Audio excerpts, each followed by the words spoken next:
up, you guys? The Curious Owl here, and today I'm doing a huge book review because this is going to include reviews for 5 novellas that are within the Beautiful Creatures world.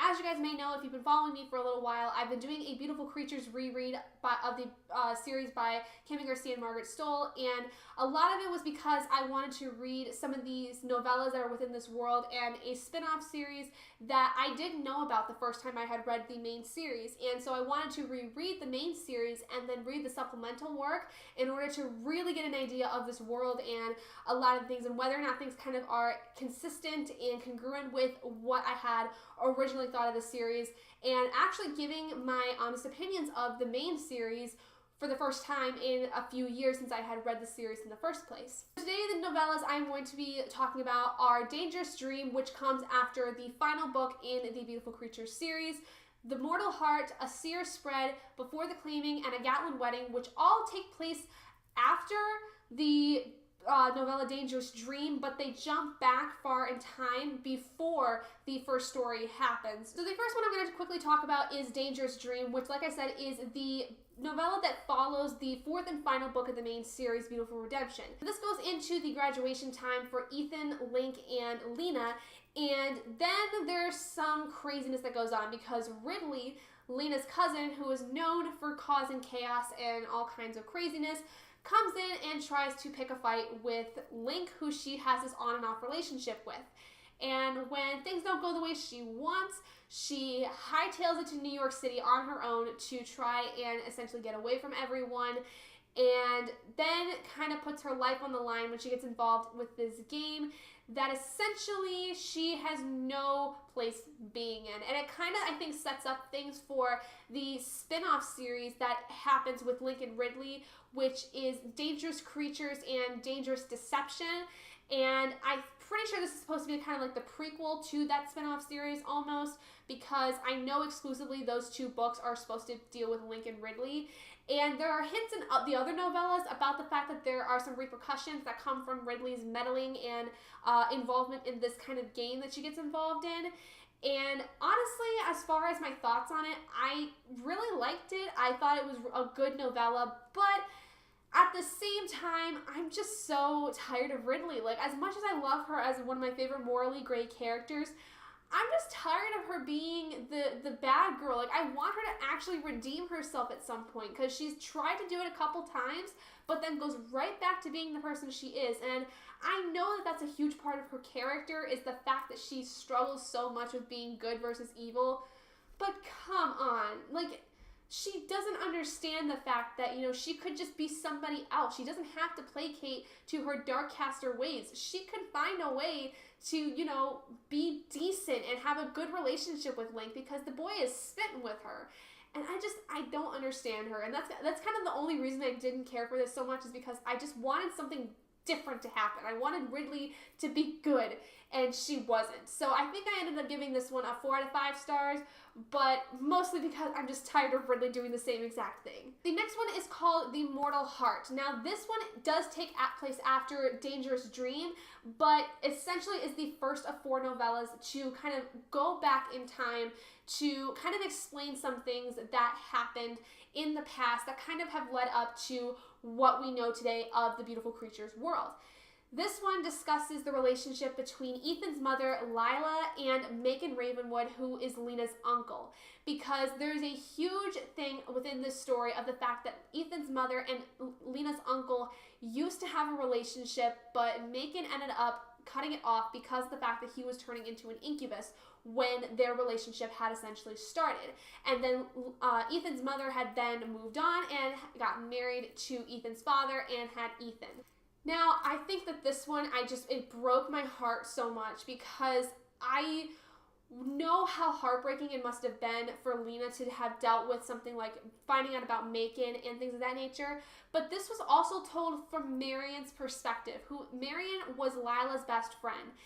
And there's so much love and also guilt, I think, that you can see through these pages as you read the novella, because Marion, in a way, kind of led Lila to her ultimate death that happens before the main story of Beautiful Creatures. Because Beautiful Creatures starts out with Ethan essentially talking about the fact that his mother is now dead, and he doesn't know how to cope with it. And you find out later a lot about Lila's involvement within the caster world, but Marion is really the one who brought her into this world. And so I feel like there's a lot of guilt that's within Marion, and the fact that she ended up meeting Macon and falling in love with him, and then because of her love for him, she ended up dying because Macon's family was not okay with him being with a mortal woman as an incubus. And it just really broke your heart, because reading this from her perspective, it's like you understand how guilty this woman feels for putting her in the position that she was in and ultimately leading her to her own death. And I can't imagine having been in that position, and it just seriously broke my heart in two. Like, I just sat there and sobbed so hard just reading this like 35-page novella, and I ended up giving it a 5 out of 5 stars because I don't think I've ever had such a guttural reaction to something like this. It was so heartbreaking to read. The next one, which was just as powerful, was called A Seer's Spread, and this one deals with the character of Amma.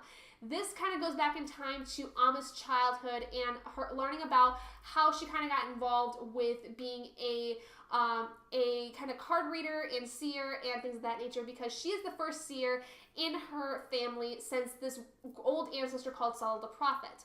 And essentially it is Amma finding out about Macon and Lena and seeing things kind of go from there, and when Lena was born. And then Ethan, she basically sees in the cards about the fact that Ethan is going to have some kind of plan in the world that's going to try to destroy everything and then put it all back together. And it's also heartbreaking to read this one, because if you read this series, the end of Beautiful Redemption, really the final book in the series, it breaks your heart because of what Amma does for her family and for Ethan. And then to read this novella, which kind of goes back in time to her knowing everything that was going to happen throughout this series, is so hard to read, because you just appreciate her so much more and the sacrifices that she made for Ethan and those that she loved. And it just makes the ending of Beautiful Redemption so much harder, because you know now that this was supposed to happen, but when you read it, like, you can't. It's such a hard thing to swallow, honestly. And again, this one I got 5 out of 5 stars because of it.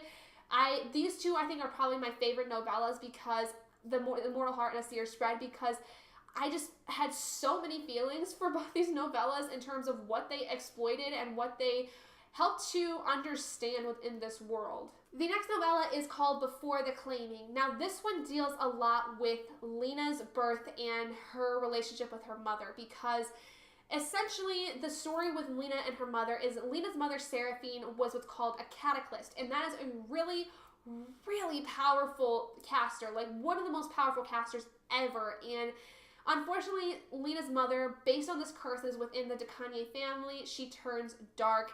And there's a whole storyline that is dealt with within the Beautiful Creatures series about how Seraphine killed her husband and tried to kill Lena when she was a baby, but was unsuccessful. And so Amma finds out about Lena's birth and the fact that, sees in the cards that there is something in store for her. She's going to be this really powerful caster, and enlists Lena's uncle Macon and Lena's great-grandmother into trying to protect her, because of the fact that Seraphine is going to come after her, knowing that this young girl, this baby essentially, has this incredible power that is going to come with time. And as soon as Seraphine finds out about it, she's going to come after her and try to kill her. So there comes this whole plan essentially of trying to protect Lena and try to keep her from being involved in this awful scenario. And essentially it also goes into a lot of Lena's growing up before she moved to Gatlin, because a lot of it does deal with her growing up with Ridley and having to move a lot, because Ridley causes a lot of chaos and strife in every town they live in, and having to live in Barbados for a little while with her grandmother, because of the fact that they've been essentially run out of town. And then finding out about Seraphine, knowing where she is, and moving to a quiet town that is supposed to be safe with her uncle, which is in Gatlin, South Carolina, which is where the story of Beautiful Creatures essentially begins. I really like this one a lot, but I think that this one was just not as enthralling as the other ones for some reason. I don't know what it was about this one. I just didn't like it as much. I kind of felt like it was a little on the nose, considering all the stuff that we learn in the main series about Lena and her mom. I think that it was kind of just over-explaining something that didn't need to be over-explained.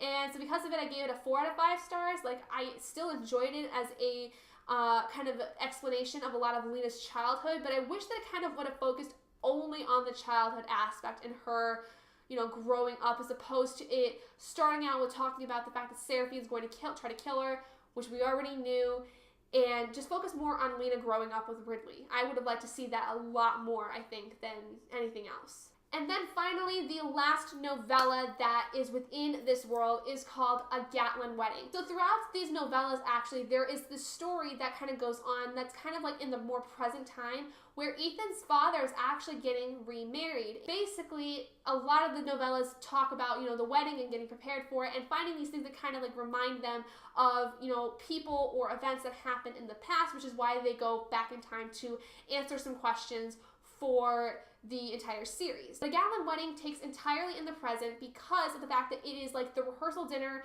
before Ethan's father and future stepmother get married. And then, just to cause chaos again, like she usually does, Ridley comes in and essentially tells the gang that Silas Ravenwood, who is Megan's father, is coming to wreak havoc on the entirety of Gatlin, South Carolina, because of the fact that his son Abraham was killed in the series. Like, he was killed like in the main series, essentially, and he's trying to get revenge on the fact that his father was killed. So that poses a huge problem for our team, who has just gotten together really for the first time since they've graduated. And so they have to find a way to keep Silas from ruining everything, and it takes pretty much every single one of this team, which includes Link, Ethan, Lena, Ridley, John Breed, who is another character that you meet in book 2, and Olivia, who's another character you meet in book 2.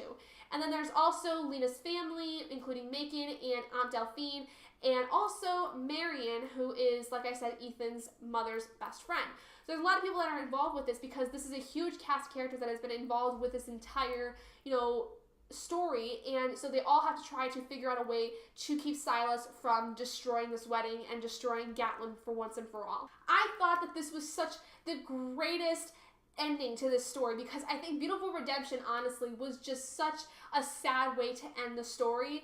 This, though, had such great friend goals and squad goals, more than I could have ever imagined, and I just so loved it, because I think that, especially in this one, you truly see the bond that not only Ethan and Lena have together, but the bond that they've made with all of these people that are involved with this plan, because each and every one of them loves everyone within this group. And I just loved this so much, because I think that it truly exemplified how strong these characters are together, and just how willing they are to go to the ends of the earth to protect it, and protect it from things that are trying to ruin it. I just loved it so much. It was so heartwarming to see this group get together for the one final time to finally stop this madman that is trying to kill everybody. And also at the same time, you know, enjoy the fact that Ethan's father has finally found love again, and that he's happy despite the fact that he lost his wife a couple years prior. And I think that there's a lot of talk of Ethan not knowing, you know, how he deals with that, but, you know, it's fairly, you know, synonymous with a lot of kids who, you know, have parents that get remarried. Like, they're kind of weird about it, but they're happy for them. Like, they're not going to stand in their way. They just feel weird about it. So finally, for A Gatlin Wedding, I ended up giving it a 5 out of 5 stars. I really loved it. It was a good novella. It just really, I think, made such a great final hurrah for this series. And now I'm so excited to read Dangerous Creatures, because I think it's going to be great.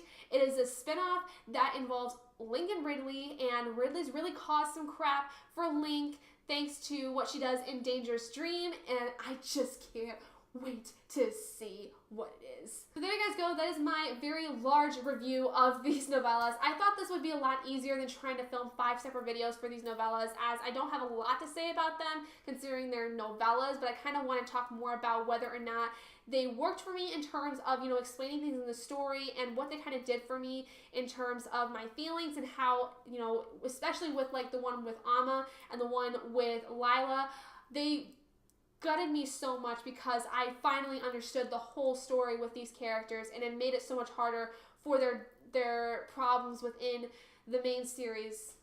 It just made it so much harder to deal with, because It's just so sad. But anyway, thank you guys so much for joining me in this video. If you guys did enjoy it, please do give it a big thumbs up. And if you're not already and you'd like to be, hit the button down below, subscribe to become an owlet in our flock. And I will see all of you guys in my next video. Bye, guys.